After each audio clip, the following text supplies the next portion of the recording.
He is live. I'm live. He meaning JD. Folks, welcome back. George.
Michael John, that was the run through.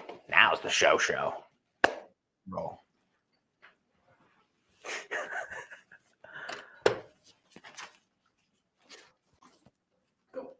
Go now? Yeah. Let's do it. We're live, folks. Welcome to the show. This is Common Threads. I'm JD. I'm having deja vu. I feel like we just did this a few minutes ago. Joined us tonight on the show is John Reid. John is a former communications director for U.S. Senator George Allen, also a host on News Radio WRVA in the Commonwealth of Virginia.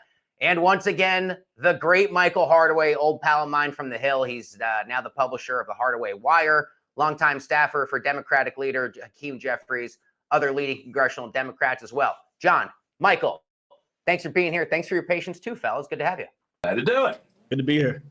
All right, absolutely. So let's go back over the breaking news that had kicked off the broadcast with regards to the continuing resolution. John, this did not go the way that leading Republicans had wanted, whether your name's Mike Johnson, Donald Trump, or Elon Musk. Jake Sherman over at Punchbowl News says the vote failed just moments ago. 38 Republicans saying, sorry, Mr. President-elect, but we're not going to go along with this. John, what do you make of this? And does this kind of give you any sense of concern or a window into, my goodness, what the next 4 years may look like?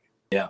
My sense of concern as a comms guy is that Republicans keep falling into the same trap of looking like they're not organized, like the radicals are in control. I happen to side with the radicals on a lot of this stuff. I think we do need to dramatically cut the budget and change the way we're funding things and really be scrutinizing every dollar that goes out there. But I mean, I would remind these guys, look, you got Joe Biden in the White House, you've got a Democrat Senate.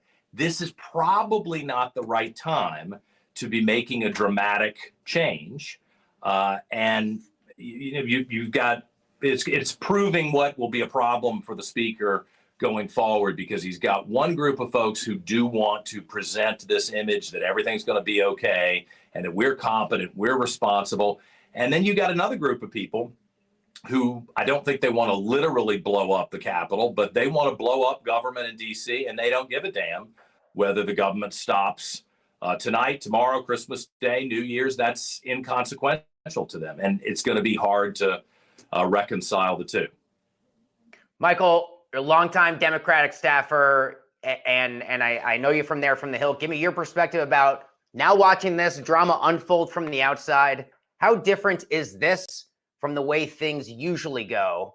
And, I'm also reminded here, Michael, that, Donald Trump is still not yet president. There is another Allegedly. man who is president. Allegedly, there is still another. I mean, this is all being operated by a lot of players who are not yet in power. And yet here we are, Michael.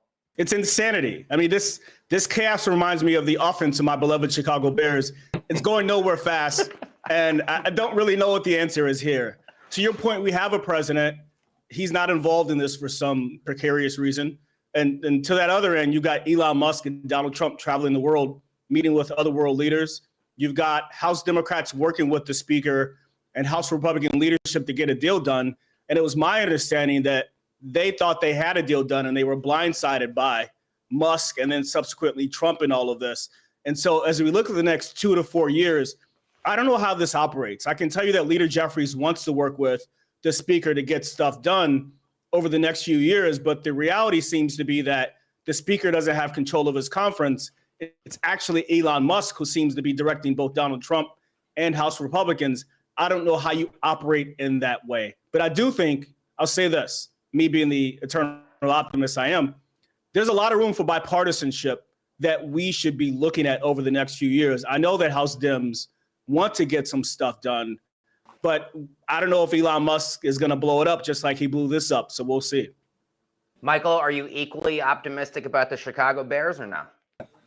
I'm 43 years old. They've been awful my whole life except for 1 year. It's never gonna. It ain't coming back. It is what it is. Dude, I'm a New York Football Giants fan, man, as you well remember. As is Hakeem, if I'm not mistaken. Yeah, things are brutal over here. John, I want to drill down a little bit more here on the Trump phenomenon of kind of using social media from the sidelines, weighing in, encouraging people to do this and to do that. Kind of what are you hearing, John? I wonder from Republicans about to what degree they, obviously, even if Trump's not yet president, they still kind of want to play the game. And not a lot of them, but maybe more than we thought, are willing to kind of go against Trump's demands, wishes, whatever we want to call them. Somebody's got to call the plays here. I mean, the Elon Musk factor is really interesting. It's different than Rush Limbaugh. I don't know if you all remember when Rush was at the top of his power on the radio. He could make a comment at 1 p.m. in his highest rated half hour, and the phones would blow up at the Capitol. People were just repeating whatever Rush told them to do. And it seems like in the social media era with Elon Musk and others who have influence, that's what we're going to see going forward. But still, I mean, I'm looking last weekend at the speaker was, if I remember correctly, the speaker was with President-elect Trump at the Army-Navy game. Vivek and his little kid were at the Army-Navy game with President. They've been hanging out a lot together. That's what's frustrating to me about this is if you're going to spend that much time doing photo ops together and going to ball games, great. But this is the moment to show that you're competent, that you've got your act together, that you know what the plan is. If the plan is to allow a government shutdown and try to embarrass Joe Biden, okay, I mean, I think that's a play that you could run. It hasn't worked very well for Republicans in the past, but maybe you think you can make your point in social media and with the evening news and somehow come out of this setting the stage for Trump to be the person who shows up and is victorious and cleans up other people's mess. I just don't think that's how that's playing, at least not tonight. We'll see what happens tomorrow morning with the new plan that's supposedly been cobbled together. And I guess that'll get leaked on social media too over the next couple of hours. That's why I set all my notifications for social media across the board. Just for moments like this, I want to hear what all my old friends, the old reporters, have to say down on the Hill. Michael, you, if I'm not mistaken, your years on the Hill coincided with at least a couple government shutdowns, some longer than others, some more substantial than others, but there's always an impact, right? There's the difference between essential workers, non-essential workers. Michael, kind of remind our viewers, what does that actually look like, in terms of the average American's perception of the federal government? And then what's it like a bit of inside baseball when you're there on the Hill and you're like, oh, well, guess the government's shutting down for a while.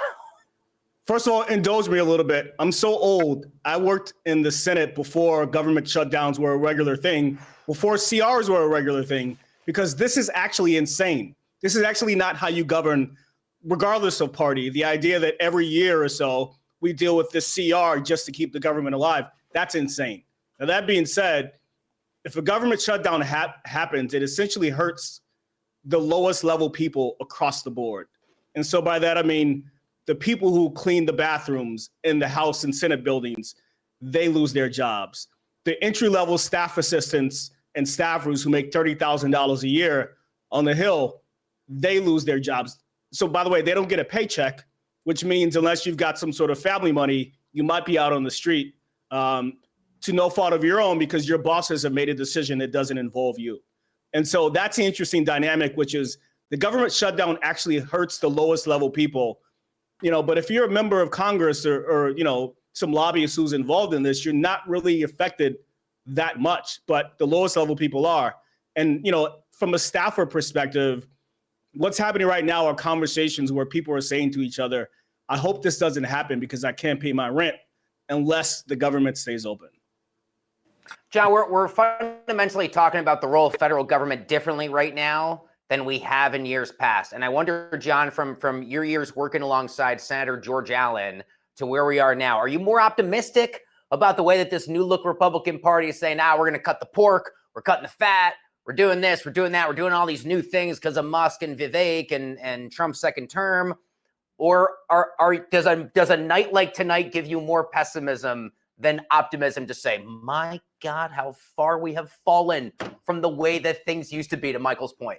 Well, by the way, George Allen had great hair, by the way. Go ahead. This is not the way to run a government. And it's been on display for a long time. And I think that's one reason that Republicans have been given another opportunity to govern is that, people are fed up, and Trump and the cadre of Vivek and Elon Musk have given some people hope that there'll be fresh eyes in here and some aggressive business-minded people who will, do the dirty work and cut out a lot of the extraneous spending. I just think tonight, with Joe Biden in office, with the Democrats running the Senate, I'm puzzled as to what point we're making. My fear, both in a practical sense and a communication sense, is that this will be portrayed as Donald Trump and his team being Keystone cops. I don't think that's the case, before I get quoted wrong and the Trump people hate me. But I think that's probably tomorrow morning how that's portrayed. That's not helpful. I mean, no drama Obama. There was plenty of drama. It wasn't reported the same way as it would have if it had been a Republican president, but it worked. And I think Republicans need to build confidence with the public that the dramatic changes that are going to be painful, that are going to send people howling in the streets, that are probably coming I hope are coming in the next year, are going to be thoughtful and reasonable, and they're going to be handled like a surgeon. If you're watching it, it's ugly, but you have confidence that the surgeon knows what they're doing. I don't think that's what we're getting from this tonight, from a PR standpoint and a practical standpoint. Michael, I wonder what you've made of, I'm sure you've heard Democrats in recent days. I caught a lot in the last 24 hours. A lot of Democrats are calling Elon Musk the president and they're referring to Donald Trump as the vice president. And I just feel like I mean, if there's one thing that's really going to get under the skin of the president-elect, it's the idea that he was elected, he won all 7 swing states, and yet he's somehow not going to be the most powerful person in the world, let alone the room. Do you view that as an effective approach in terms of messaging? You're both messaging communications pros through and through. How do you feel like that's playing? Because that's something, Michael, I've noticed Democrats are going after as we look at these barrages of tweets from Elon Musk telling lawmakers what to do. I, for one, welcome the leadership of President Musk. I'm looking forward to his administration. It's going to be very exciting. This is exactly what Democrats should do because, Donald Trump is a vain guy. And so, the idea that someone could be more powerful than him directly attacks the ego that he has. I do think it's insane the way this is unrolled today. As it relates to House Democrats, House Republicans have a deal that they worked on. Elon Musk just starts tweeting and then blows the whole thing up via tweet. And then President Trump at some point weighs in after Musk. But it looks like Musk is leading the effort and Trump is following behind. And also, you got to remember, there are a few other data points here. You've got Musk sitting in on Trump's calls with world leaders and other CEOs You've got Musk taking meetings with and on behalf of Trump. I mean, these are things that, first of all, have never happened. I mean, Logan Roy would kill to have this kind of access to the president of the world. But, I think we're going to get to a point where Musk and Trump can't fit in the same room, because I think at some point Trump's going to say, hey, I'm in charge. I got elected. This is my decision. And I think Musk is going to overstep his boundaries. I mean, because the other part of this, here's the issue. The Silicon Valley guys in general think they're far smarter than they actually are.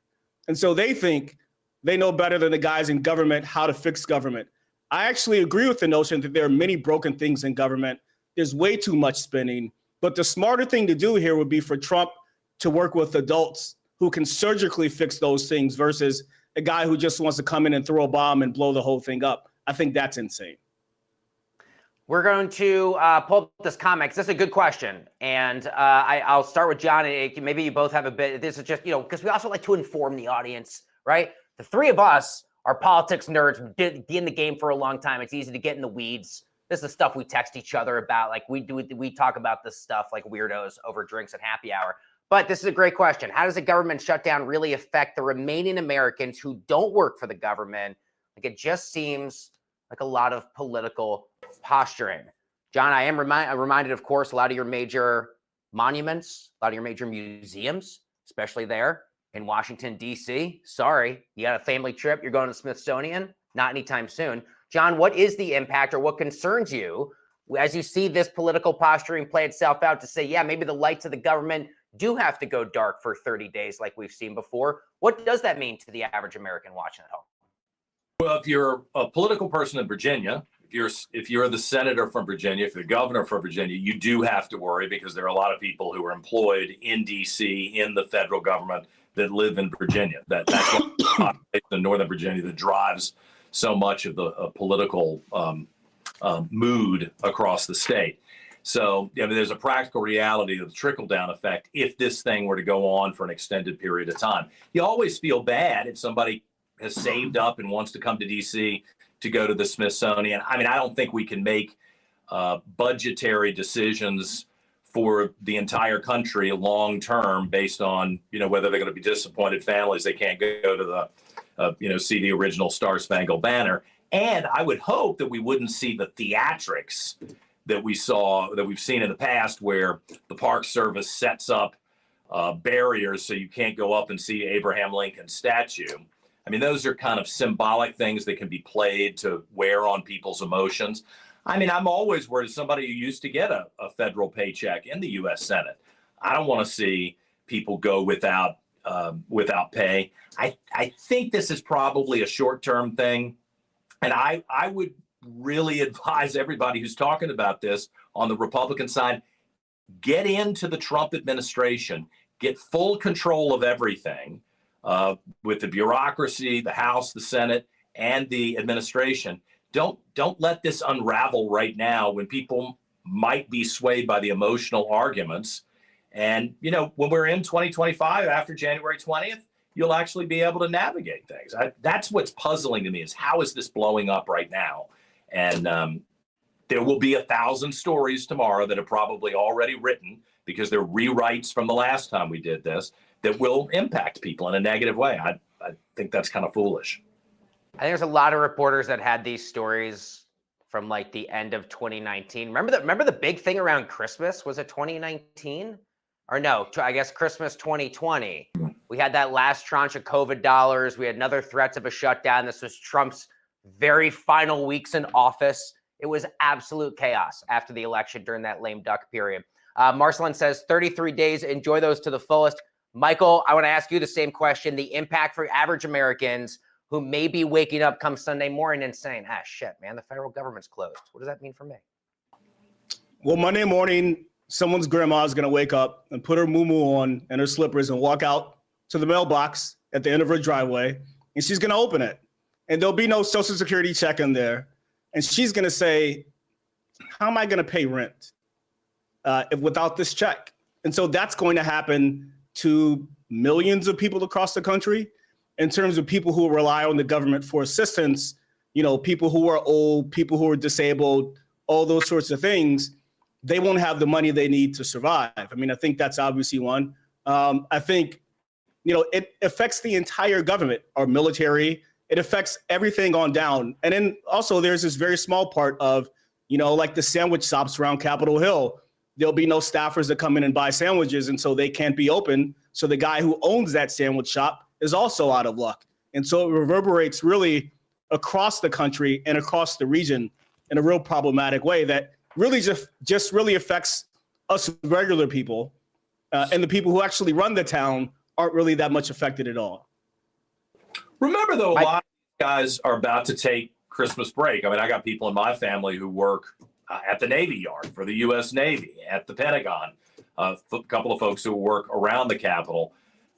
Listen, unless they've got to be there this coming week with the work from home rule, I mean, this is kind of the fungible time here about whether you're actually at work. If I had to pick a time to do this, this would be the time, I guess. I mean, you're right about the mail delivery and cutting checks. Certainly, if you live around Washington, there's going to be a lot of folks who will go back to the default position of, all right, let's wait and see how long this lasts. If the government actually shuts down and it goes on for 2 weeks, 3 weeks, well, then you got a problem. I think this, but I don't like the game of chicken that we're constantly playing. To Michael's original point, that is really reckless. We have a new. What's interesting? Yeah, Michael, go ahead before we move on. Go for it. What's interesting about the game of chicken is it's really needless, because I think you could actually have a true bipartisan conversation about these particular issues, the national debt, right, and how we need to fix spending. I think you could actually have a real conversation. The debt ceiling, I think you could actually have a real bipartisan conversation outside of the shutdown talk in terms of finding a way forward. And so, the irony of all this is I think some of this is not even necessary, because I know that there are Democrats in the House and the Senate that are willing to sit down and have that conversation with Republicans. Maybe not all of them, but certainly a good number of them. To the point. So you're both. I know you're both comms guys, but quick little like legislative detour. And I think this is interesting for the average viewer who has not worked on the Hill. This is the tweet. This is the image that's been going around. Musk has reposted it from other Republicans. What you got on the right was the 1600 some odd original version of the continuing resolution, or rather on the left side of that image. And then what you got on the right is the much smaller version. John, do you kind of view things like this? I mean, this is messaging, right? This photo. This is trying to show people, hey, these mega bills that are like this big don't have to be the way that we're moving forward anymore. We can kind of streamline. I don't know how realistic that is, but John, what are your thoughts because these type of images are going to be the sorts of things that I think we see more of, especially from the Republicans in power, to sort of show and demonstrate that they want to do things in a more streamlined way. Yeah, it's perfect. It does tell a story. It is what makes people angry to see bills that have a lot of secrets tucked into them that nobody can get to until after they're passed. I'm curious as to what's in the smaller version on the right. I mean, if you read the stories that were being run today, they talk about the pay raise that apparently was hidden in here. So what, member of the House makes what, 170, 175 a year, which the average American says, wow, that's not a bad salary. I mean, it's not Elon Musk money, but that's not a bad salary. There's some practical issues if you haven't gotten a pay raise for a number of years and you got a house back in your home district and you've got housing in Washington, you'll be poor pretty quick if you're not sleeping like some of the Republicans do on their sofa and taking a shower in the House gym. So at some point you got to give, you got to keep up with the inflation and pay raises, but Americans don't want to hear that because they haven't gotten pay raises. So I wonder what's actually in that short stack. Did they strip out some of the things like that, like the pay raise, the Obamacare exemption, where the members don't have to be connected to Obamacare, but the staff still does? I mean, those stories today were pretty damning, and coupled with Elon Musk's tweet, I think that's where a lot of these members said, oh my God, how can I ever go home and talk to people when the curtain's been pulled back and people are seeing how this sausage is being made, and it's kind of nasty sausage. This idea, okay, so good. So I'm going to ask both of you about that, because I think, way back in the day, I thought, oh, wait, that's wild. Why do members of Congress need to raise their own salaries? That's so unfair. It's like rules for thee, but not for me. And then my thinking on that evolved over the years because you do want to encourage and incentivize people to run for office who do not necessarily come from means, who don't come from crazy wealthy families. And to your point, as we all know, if you are a member, if you're let's say Hakeem Jeffries, yeah, you got a somewhere on Capitol Hill where you live, and you also got a spot in Brooklyn where you live.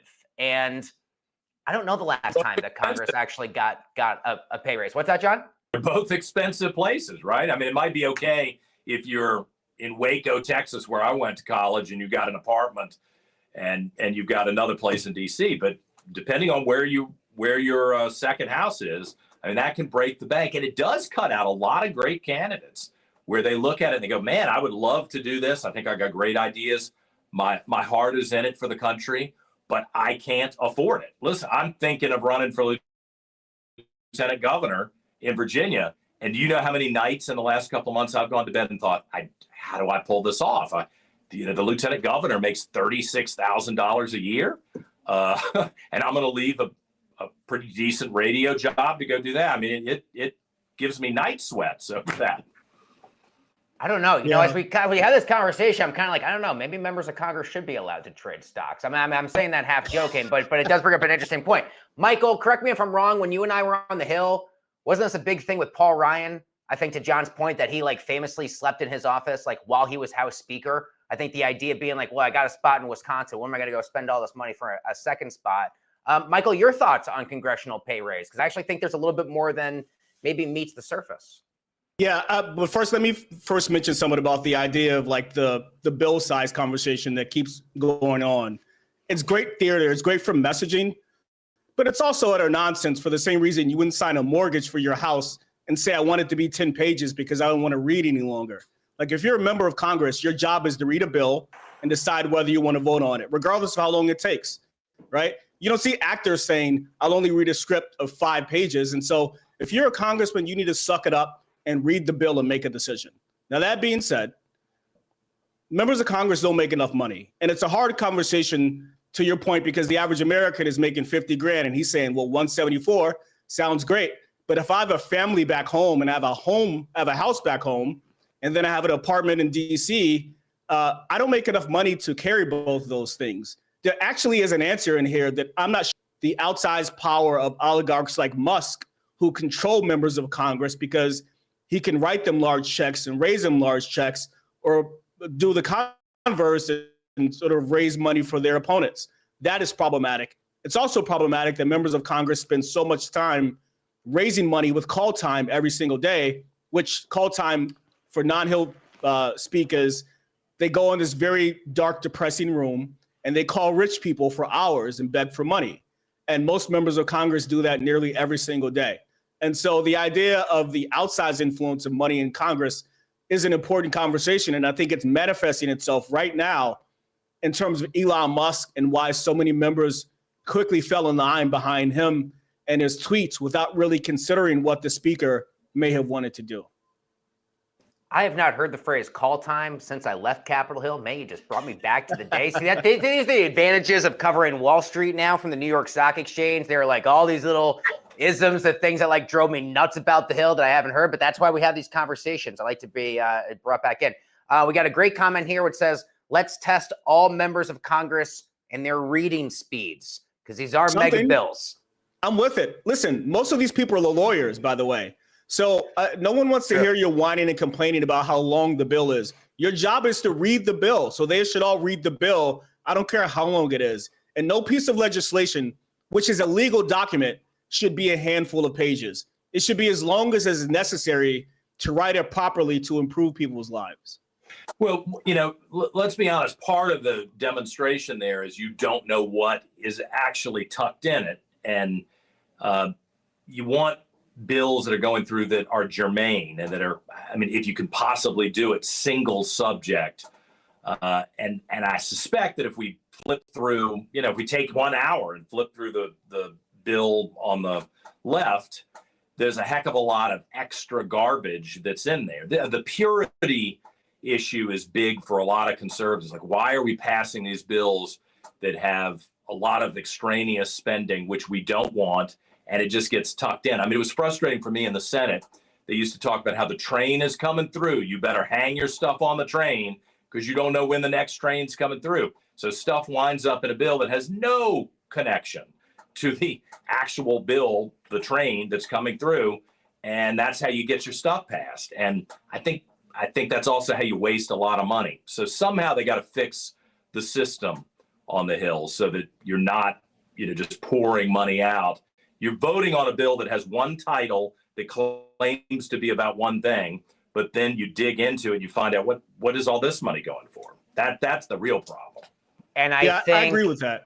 Go ahead, Mike. I'll let you finish here before we move on. No, I agree with that. I mean, if you're watching this from home, the real way that most of these bills get passed is you have a bill, and then if you're the speaker or you're in leadership, you speak to your members in your conference, and they tell you what they need for you to have their support, and you do your best to try to get it in there, which is how you get bills that become so large and have non-germane things, because there are many members of Congress, they say, if you want my vote, you have to do this thing for my district. You have to provide this money for this local building to be built or this bridge. And so that's how the bill gets to where it is.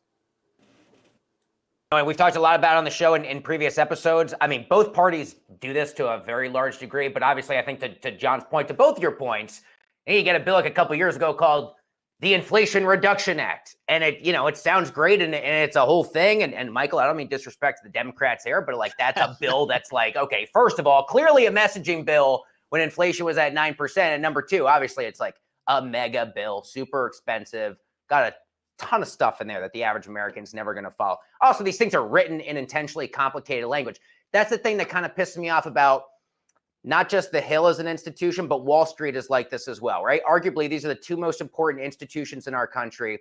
They are talked about, written about, operate in a world that is so intentionally vague and obtuse, because I think we put up these walled gardens for Congress and legislation. We do the same thing for Wall Street.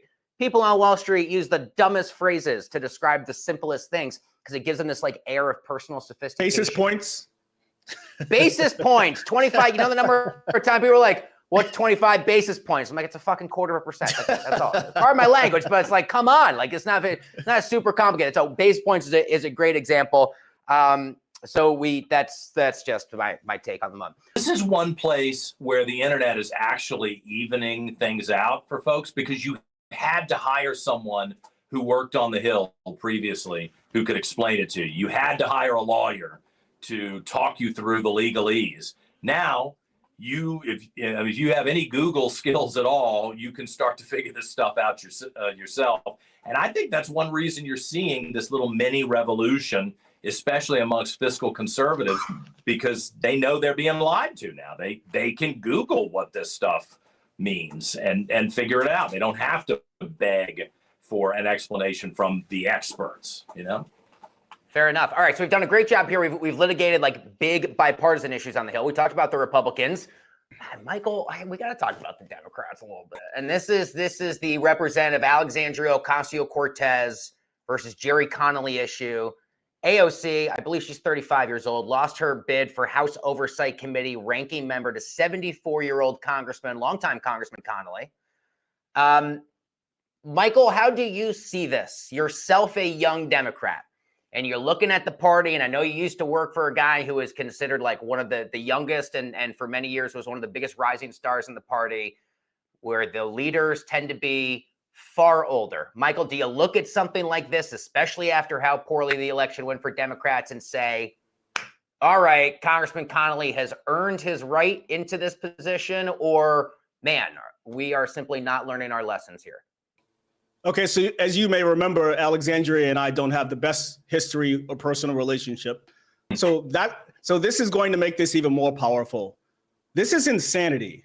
Democrats have to get rid of this seniority nonsense and say, fight it out, let the best man win. It's just like The Wire. If you want someone's corner, you got to take it. There's no idea. This standing around and waiting for someone to give it to you is absolute insanity. Connolly is a very nice guy. That ain't the guy you need in that job under the Trump administration. You need a wolf, right? To protect the sheep, you need to catch the wolf. And it takes a wolf to catch a wolf. That's Alexandria in this era, because she can message and talk to young people and she can create viral moments that Democrats badly need. Like, so many people in Democratic leadership in both the House and the Senate and beyond are really old, right? And they're not the people that we need talking to young voters or really America.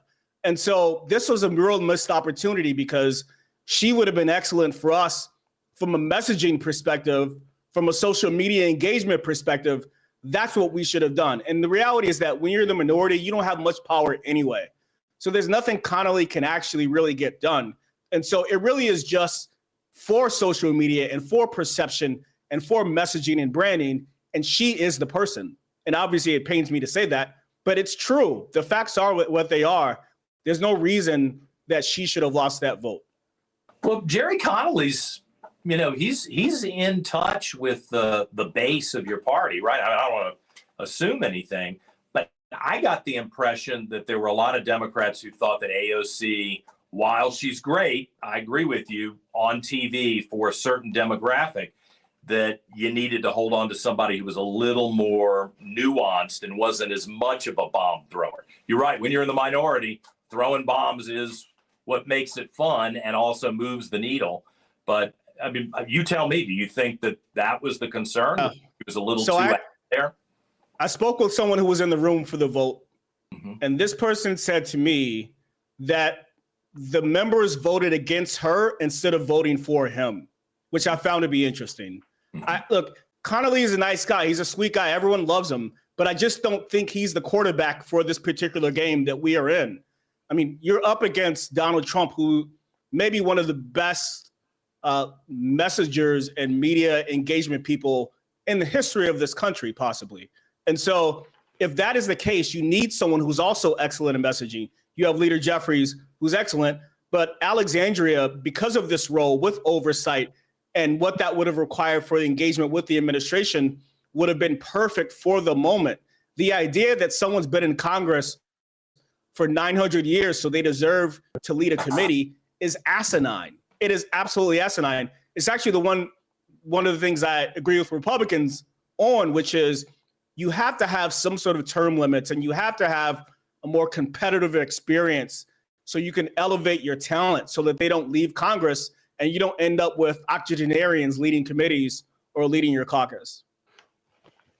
I mean, John, I am curious. For any of the challenges, obviously, that the Republican Party has, is there any party that looks over at the Democrats and says, yeah, good, let them not learn their lesson after going 0 for 7 in the swing states? Great.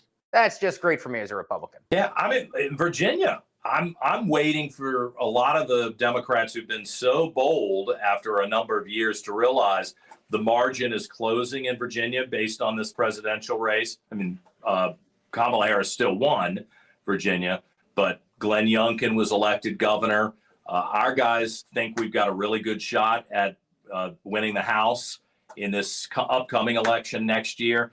And they still keep kind of doubling down on some loser issues, which I think are popular with them. You always got to be careful. If it's super popular with your base, you got to be cautious about whether you're turning off that little group of 4 or 5% that's going to either put you in the win column or the loss column. It's the only thing I ever heard Barney Frank say that I agreed with when I was working on the Hill. He said, if it makes you feel too good when you're talking about it, you're probably doing harm to your own cause. And that rattled around in my head for 30 years now. And I'm thinking that was probably pretty true. Yeah, that silent, moderate majority. Yeah, Michael, go ahead. First of all, John, Mark Warner is my friend, so leave him alone. Let me just point that out first. The next thing is, look, I think for our party, one of the biggest problems is there aren't enough guys like me, which is there aren't enough regular kids who grew up and sort of fought their way to Capitol Hill. There's too many donor kids. There's too many Ivy League eggheads who are running the party and running campaigns that don't actually know how to fight. They theoretically know how things work based on what they've read, but they don't have the grit and the instinct and the understanding of how to actually win these knife fights that we are in with Republicans and with Trump. That is a foundational problem that manifested itself in this last presidential election, where you had people who didn't really understand how regular people actually live. And they didn't really understand how, They spent, what, $500,000 on a hologram in Las Vegas. They spent $2 million for a hologram in Times Square. That's insane. That's not how you spend money to win a campaign. And I think that is representative of how broken my party is. And I don't want to overstate this, but there are issues with many of the advisors and staffers that are working and giving bad advice based on their very limited life experience. We need more state school kids. We need more community college kids who happen to be incredibly smart and incredibly hardworking. John, I know that you're weighing a bid for office, but Michael, my man, not that I'm a Democrat, but I got to say, Michael, when you're ready to make a run for the House, you're ready to go. You're making, dude, come on, man. My guy, you talk about these things. That's how it always starts. It's someone like you. You were on the Hill. You know the business. You know how the sausage gets made. You know how the work gets done. You're like, no, couldn't be me, until one day, Michael, I'm predicting it right here live on the show. You're going to look around and you're going to say, there's no one else? JD. There's no one else? No one's going to step up? All right, you hire me for the campaign. I don't want to live in a basement apartment on Capitol Hill. In a couple of weeks. What's that? One more time, John? You might make $180,000 in a couple of weeks. Gotta get that paid. Great. 174. That's not enough. All right, that's a good conversation.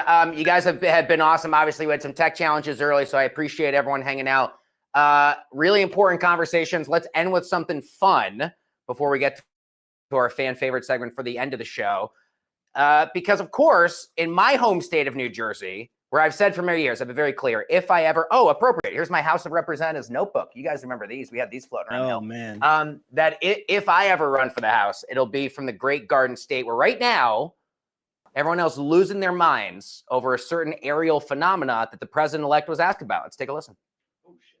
Sorry, give me a second. Oh, that's all right. Aha, I teased that. You didn't know that was coming. Good to go. All right, here's Trump on the drones. Can you comment on the drones that are flying around New Jersey ports? It seems like the American people have a big disconnect. The government knows what is happening. Look, our military knows where they took off from. If it's a garage, they can go right into that garage. They know where it came from and where it went. And for some reason, they don't want to comment. And I think they'd be better off saying what it is. Our military knows and our president knows. And for some reason, they want to keep people in suspense. I can't imagine it's the enemy, because if it was the enemy, they'd blast it out. Even if they were late, they'd blast it. Something strange is going on. For some reason, they don't want to tell the people, and they should, because the people are really, I mean, they happen to be over Bedminster. You should be down. They're very close to Bedminster. I think maybe I won't spend the weekend in Bedminster. Michael, I'm going to start with you. Your thoughts either on the drone or maybe a bit more seriously on the story, which I do think is important, is that if government officials, law enforcement, any parts of the institution do not more clearly communicate and are transparent with the American people, though that vacuum will be filled with a lot of nonsense. Michael, how are you looking at this story? Because like a lot of people say, there are actually national security implications. There are two very important pieces of this conversation. The first piece is Donald Trump has access to the president's daily briefing as a former president. So whatever Joe Biden reads every day, Donald Trump has access to that. That's one thing. The next thing is, this is absurd, because the reality is that even if it's nothing, it looks like the government's hiding something. When whatever it is, all the government has to do is come forward and say, hey, this is the situation, this is what it is, and this is what we're going to do about it. But the idea that initially there was no real response, and then we've had these cagey non-answer answers, seems like it's creating something out of nothing. Again, it kind of is representative of the way the Democrats have been operating messaging-wise. It's creating something that doesn't have to exist. It doesn't have to be an issue, but it's become an issue because of the poor answers that were given. John, how about you? How are you looking at this? I think this is going to be something that Republicans, I don't know, they may have to contend with to some degree. I mean, here if it's much more of an issue, I don't know. It's very strange. It's been a great story. It's been great on talk radio for 2 weeks now. I mean, at least one segment a day that I do is about the drones. But my frustration with it as a comms guy is I can't tell you how many times on the Hill and with clients back in the PR days, people have said, well, we're not talking about that. I'm like, no. They're talking about it. The question is whether you're going to engage in it or whether you're going to get rolled here.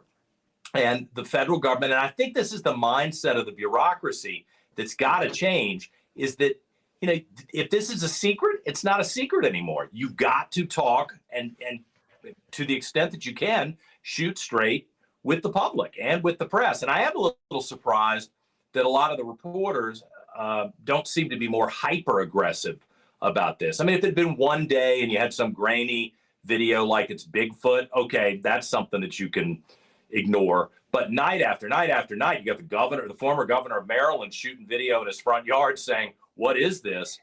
I would think that you would be camped out in front of people's houses saying, we're going to get an answer from you. And it ticks me off as a taxpayer to be deliberately deceived and lied to. And I think that's what's going on. You know who's handled this in a pretty transparent way that I actually like is Congressman, now Senator-elect Andy Kim of my home state. He is a Democrat. But what I appreciate that he's done on Twitter or X and social media platforms is that he's been actively out there with New Jersey State Police, with law enforcement. He's recording his own video. He's doing all these long Twitter threads. He is talking with knowledgeable people. And then it really seems like he's personally making an effort to try and communicate directly with his constituents to say, here's what I saw. Here's what we know. Here's what we don't know. And then after a few nights, he comes back and says, well, here's my personal thoughts. And I believe his take in the last couple of days was, here's all the reasons why I think most of what people in New Jersey are seeing are airplanes. So that's actually like the type of approach of an individual lawmaker I like. Yeah, Michael. Here's the other thing. You know, we have China, for instance, that has attempted multiple times to have some sort of surveillance over our country, and that will only escalate in the coming years. And so if for nothing else, you should communicate better so people aren't afraid that this might be that. And if it is that, you have a larger problem that, again, you should communicate and deal with those things. I just don't look in an era where America has so many issues around the world with other countries like China and others. We have to communicate better and work together and more close in terms of issues like this so people feel informed and they're not afraid. You know, I'm so glad we did this show because throughout the hour, I found myself agreeing with Michael much more than I expected when we first signed on. 100%. Good job, man. You know what's crazy is I was just on Tommy Lauren's show and we agreed on about 98% of our conversation. It was sad. It really was sad. Oh, interesting. Wow. Of all the people I thought you were going to say, I was not expecting Tommy Lahren to be that person. Yeah. You know, guys, it's the first time you both have been on the show with me. This is what it's all about. I have made a joke in previous shows before where I'm like, oh, this is my favorite show we've ever done. This I genuinely mean, and it's inside baseball, a lot of it from all of our days on the Hills in different roles. You two are the real deal. I was just a silly reporter in my 4 years down there. But I hope we try to have a conversation that makes these things clear to people. Yeah, go ahead. I can't let that slide. I got to point out one thing. JD was the first person that I knew that called out Alexandria Ocasio-Cortez's win months before it happened. He was actually the first guy. No one on Capitol Hill, no one in New York politics knew it was going to happen. JD knew it was going to happen. Interesting. Sensed it. I was a constituent. That was my district in Sunnyside, Queens. Michael's correct. We had these conversations I did with other Democrats. I looked around. I said, is anyone paying attention to the fact that Joe Crowley's in a lot of trouble? And just wasn't on a lot of people's radar. Obviously, that conversation's changed. So I appreciate the shout out. Okay, this is now, we're going to end the show with this. This is the fan favorite segment we always do. Do we have a graphic for this? No. All right. This is called Say Something Nice. Michael, I'm gonna start with you. Obviously, I know, Michael, this election did not go the way that you and other Democrats want this to go. But, Michael, give me something nice, either about the incoming president, Republican leaders, or something from the other side as we try and tear apart, or I should say, reheal the political divides that have put our country where it is. I think the speaker is a man of integrity, and I just think he's a good man and someone who operates in good faith, which is important if you're going to get anything done in a bipartisan way. I'll take that. John, over to you. I know Republicans are in power, but gotta give me something good. Make me feel good and optimistic about the state of the Democratic Party. Well, and I don't mean this as kind of a sly insult, so don't take it that way. Everybody's been pretty good since Election Day. And I predicted on the air that we would see rioting, or at least it would really be nasty. And even when Trump went to the White House to visit with Biden, it was, eerily quiet. And so I think that's a certain amount of political discipline and personal discipline. We're not going to agree on a lot of these fundamental issues, but having some sort of peace as we head into the battles that are to come, and hope that they're only political battles, I have to be impressed with the folks on the other side of the aisle that they've been much more disciplined. I don't think it's because they're stunned by the result. I actually think it's some sort of discipline, and I'm appreciative of that. Maybe it'll get us off to a good start in 2025. And I have no doubt, John and Michael, and I mean this sincerely, this is not nonsense, that if all of our conversations in the great arena of debate were as civil and respectful and well done as this was tonight with you guys, man, this fractured democracy would be in a much, much better place. My special thanks to you both. We got John Reid, former communications director for Senator George Allen, who, as Michael said, did have a great head of hair. He's also a host on News Radio WRVA in the Commonwealth of Virginia. My old pal, Michael Hardaway, publisher at Hardaway Wire, longtime staffer for Rep. Jeffries, other congressional Democrats. John, Michael, thank you guys. Thank you. Thank you. Woo! Cooking. What? Taylor just threw a beer in the studio out of his excitement. You had no idea. He's sitting there and he just takes his. What are you handing me? This one's for you. That one's for me. That's a Pabst. That's an American beer, right? Mm-hmm. There it is. Milwaukee. Established in Milwaukee, the great swing state of Wisconsin. All right, want to put up some comments? What do you want to do here to end the show? That was awesome. I agree with Tail of the Sun. These guests were great. That was awesome. That's what it's all about. And I like people that the guests know the ins and outs. They know how things get done on Capitol Hill. But it's not like too weedy of a conversation. You want it to be, I spilled that. You want it to be accessible. Great show, and definitely some common threads tonight. Thank you. Totally Superior. Great guest tonight, or great commenter throughout the show. Appreciate that. What's the average Democrat citizen supposed to do to make a change? What's the rest of that say? It's blocked off on me. More than go out and vote. What's the average Democrat citizen supposed to do to make a change? All right, I'm what would I say? If you are a voter and your party lost a major election, activism, grassroots, obviously you could fundraise, obviously you could donate, or as I was busting Michael's chops about before, at some point, you might look around like now Rep. Ocasio-Cortez and lots of others did and said, you know what, if I'm not seeing the change reflected that I want, then I will be that change and I'll run for office myself. I would encourage, if you take that seriously, make a run for it, because I think both our guests would agree with that. 07 in the swing states, facts, truth hurts for Democrats. I was surprised Harris didn't win a single swing state. That wasn't my prediction. I'd said it a few places. I thought Trump was going to win. I didn't think he'd go 7 for 7, though. It was pretty amazing. All right, can't wait for AI to run our government. Shake my head. That's a good comment. Yeah, that's a great story.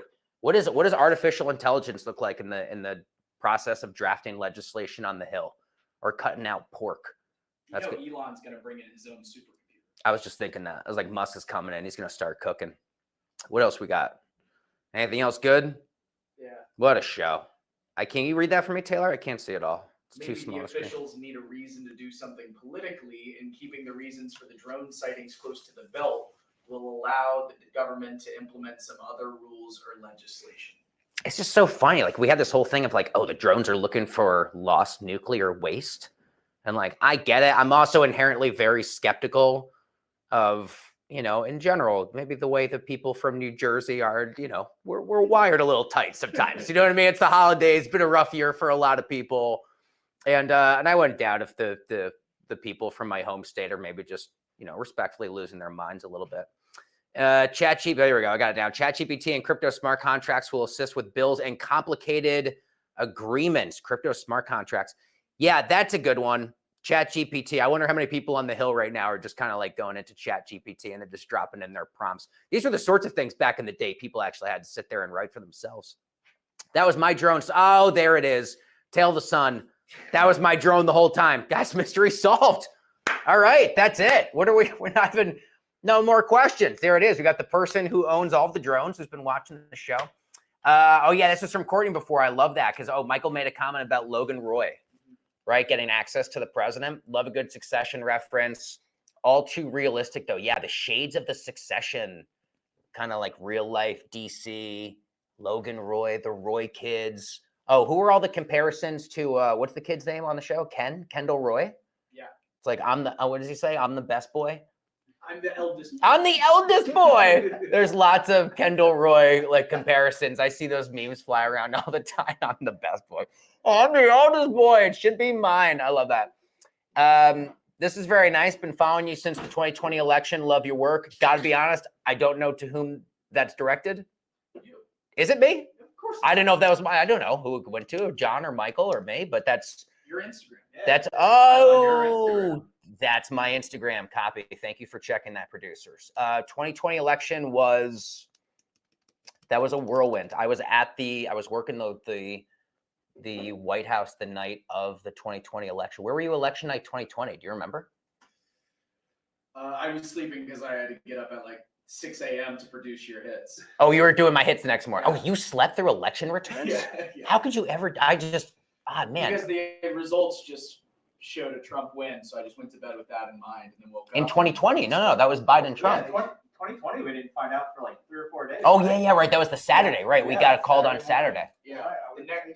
But the next day, that's when it started to turn, and you and I were collaborating on some hits, and we saw some swing states start to move a different direction. Chaos. Chaos. So it's a little, oh man, I'm thinking back to that. That was nuts. I was like, election night. Right, that was election week.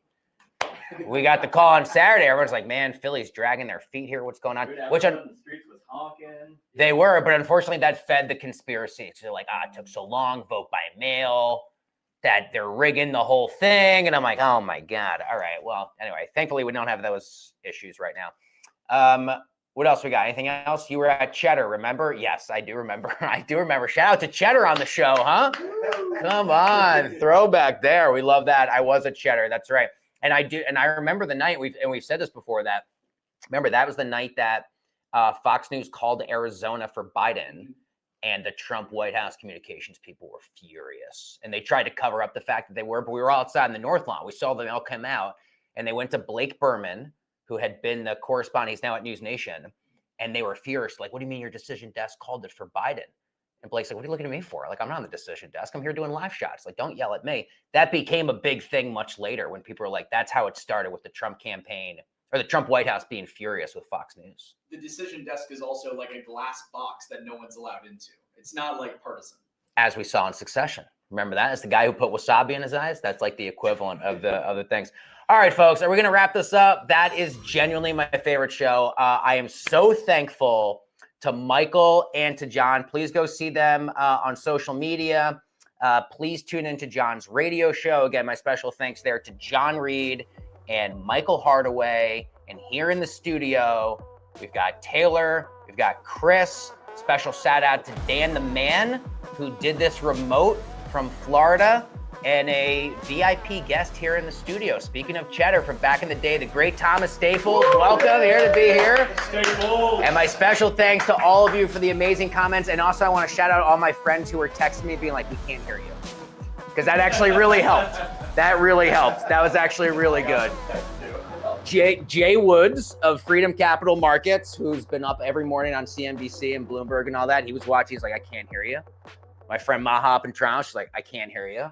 So I appreciate all that because they Make help. it up to them next week. They help the show. Well, no, we're off next week. 2 weeks from now, we'll make it up. 2 weeks from now, we will be back. Can we announce? We don't announce the big part of that. What comes? No, not yet. Yeah, We could say. go for it. You know what I'm saying? Yeah, I do. I could just tease it. All right. Well, very special news is that beginning January 2nd, we will have an exclusive.